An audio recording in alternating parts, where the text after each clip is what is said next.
by any standards. It used to be only Raila Odinga who could command that kind of response. The National Assembly keeps talking about Rigathi Gachagua, even without a substantive motion to discuss the man.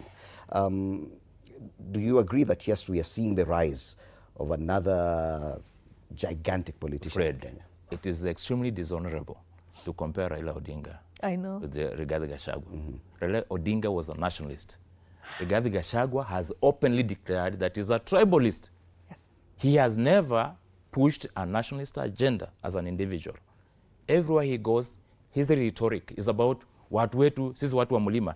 Remember, a politician, and a good politician at that, I think Rigathi is a good politician in the context that I'm just about to tell you. A good politician is one who makes his personal problem to look like it's a people's problem. Yes. But a good leader is one person who identifies people's problem to make it his problem. Now that's the difference. So Gachagua has created a narrative of even implying that Mount Kenya people are excluded from this government when they form 50% of the President Ruto government. They, in boards, in parastatals, wherever, they are everywhere. He's the only one who was removed from the seat through the action of the law. And again, you cannot say that Professor Kindiki is a lesser deputy president than he was, because Deputy President, former Deputy President Gachagua was Deputy President by virtue of the operation of law. The same way, Professor Kindiki is there by virtue of the law that is provided for us to follow.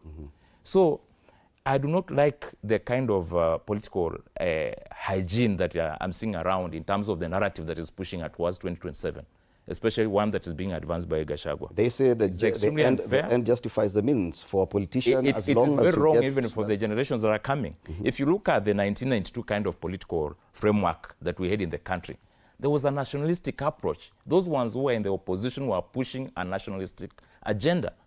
But Honorable Nyutu's friend here, every time he stands on top of a car, he's talking about what way to see, what to get.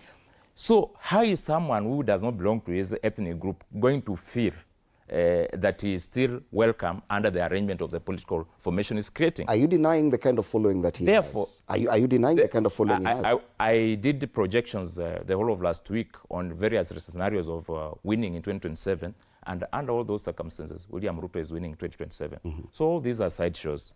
And even Honorable Nyutu has revealed the secret that the whole thing, the whole reason as to why Gachagua joined the so-called united opposition was to disrupt it.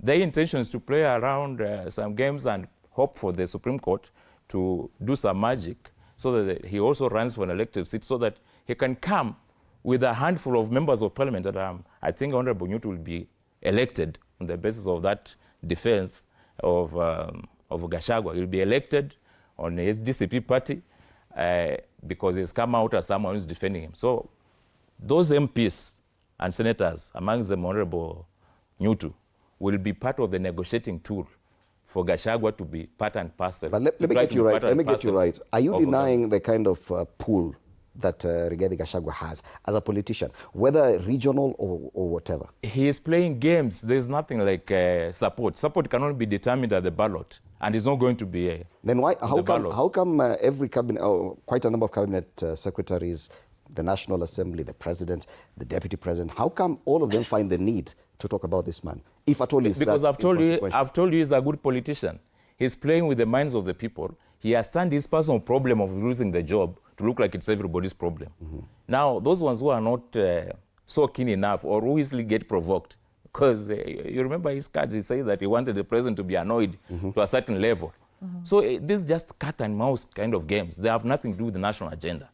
And that's something that we should really run away from. No one should fall into this trap of attracting this kind of conversation around Rigathi Gachagua. All right. Because the impeachment determined that it's not suitable to hold public office as defined, or state office as defined in Article 260 of the Constitution. And if you read it together with Article 75 sub Article 3 of the Constitution of Kenya, it does not qualify to hold any office in this country. All right. Senator, there is some facts that he has spoken about, or even on the list of accusations on his impeachment, that issue about tribalism.